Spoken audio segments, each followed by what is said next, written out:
Hello everyone. आज हमारा topic है मेंडल्स लॉ का जो सेकंड लॉ है उसके बारे में अपन पढ़ेंगे। लॉ ऑफ सेग्रीगेशंस के बारे में अपन पढ़ेंगे। लॉ ऑफ सेग्रीगेशंस के अंदर अगर लॉ ऑफ सेग्रीगेशन इसको बोलते हैं कि when an organisms make gametes each gametes receive just one genes copy which is selected randomly. Means जो एलिल्स होते हैं, जो जीन्स होते हैं, वो पर्टिकुलर एक जो होता है एक जीन्स को, वो एक गैमेट्स को वो सेपरेट कर देते हैं। जैसे कि अगर फॉर एग्जांपल दे रखा है कि गैमेट फॉर्मेशन के दौरान अगर जो होता है टॉल और ड्वार्फ जो कैरेक्टर्स होते हैं वो साथ में होते हैं, लेकिन इस नियम के अंदर दोनों ही कैरेक्टर अगर F2 जनरेशन के अंदर आते हैं तो दोनों ही कैरेक्टर वापिस से अगेन सेपरेट हो जाते हैं, अलग अलग हो जाते हैं। और फिर से इनको अगर करवाया जाता है तो आपका जो प्योर ड्वार्फ और प्योर टॉलरेंस का जो कैरेक्टर है वो वापस से अपन को मिल जाता है। तो इसी कारण इस लॉ को अपन लॉ ऑफ सेग्रीगेशन बोलते हैं। यानी कि प्रथम पीढ़ी के अंदर जो F1 के साथ में रहने पर भी जो कैरेक्टर होते हैं वो आपस में मिक्सचर नहीं होते हैं, और जो युग्मक होते हैं, जो गैमेट्स होते हैं, उनके जो फॉर्मेशन के समय जो कैरेक्टर होते हैं वो फिर से पृथक हो जाते हैं, फिर से अलग हो जाते हैं। इस नियम को, इस लॉ को अपन शुद्धता का नियम भी कहते हैं। मीन्स लॉ ऑफ सेग्रीगेशन का नियम भी law of purity of gametes भी कहते हैं इसको। मीन्स अगर देखा जाए, अगर टॉलरेंस और ड्वार्फ के अंदर अगर इन दोनों के अंदर अगर आपका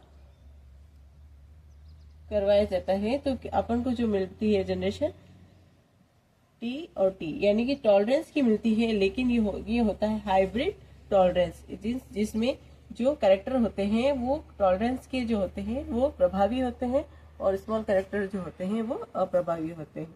तो इस कारण से लॉ ऑफ डोमिनेंस के अंदर मैंने पढ़ाया था वो इस चीज के अंदर लागू होता है। लेकिन फिर से अगर इनको F2 जनरेशन के अंदर देखा जाता है तो ये जो कैरेक्टर होते हैं अगेन सेपरेट हो जाते हैं। तो इनको जो एलिस होते हैं वो अगर अलग हो जाते हैं, सेपरेट होने की जो कैरेक्टर है वो इसके अंदर आता है। तो इस लॉ को अपन लॉ ऑफ सेग्रीगेशन के अंदर रख सकते हैं। फिर से इनका अगर अपन करवाया जाता है, इसका सेल्फ पॉलिनेशन अगर करवाया जाता है तो इसके सेल्फ पॉलिनेशन के अंदर जो अपने F2 जनरेशन में जो जीनोटाइप और फिनोटाइप मिलते हैं वो 1:2:1 मिलते हैं या फिर 1:3 मिलते हैं। मीन्स अगर आपको F2 जनरेशन के अंदर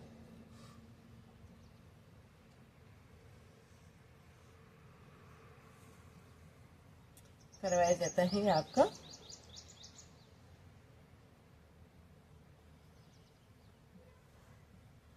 टॉलरेंस और ड्वार्फ्स के अंदर अगर इनका कैरेक्टर करवाया जाता है तो टी को टी से, टॉल को टॉल से कराते हैं तो प्योर टॉलरेंस आएगा, और टी को स्मॉल टी से करवाते हैं तो टी और टी आते हैं, और उसके बाद में कैपिटल टी और कैपिटल टी आते हैं, और स्मॉल टी यानी प्योर ड्वार्फ 1 आता है और प्योर जो लॉन्ग आता है वो स्मॉल टी एक आता है। तो इसका जो फिनोटाइप रेशियो होगा वो होगा आपका 1:3, और जीनोटाइप जो रेशियो होगा 1:2:1, यानी 1:2:1 होता है, और इसका 1:3 यानी कि 1:3। इस तरह से आपको जो कैरेक्टर मिलते हैं वो लॉ ऑफ सेग्रीगेशन के अंदर मिलते हैं।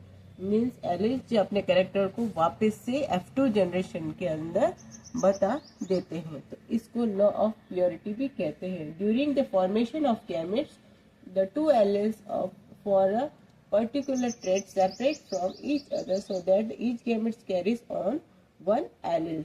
I hope law of segregation का जो वीडियो है आपको अच्छे से समझ में आ गया होगा। नेक्स्ट वीडियो में मिलते हैं। Thank you.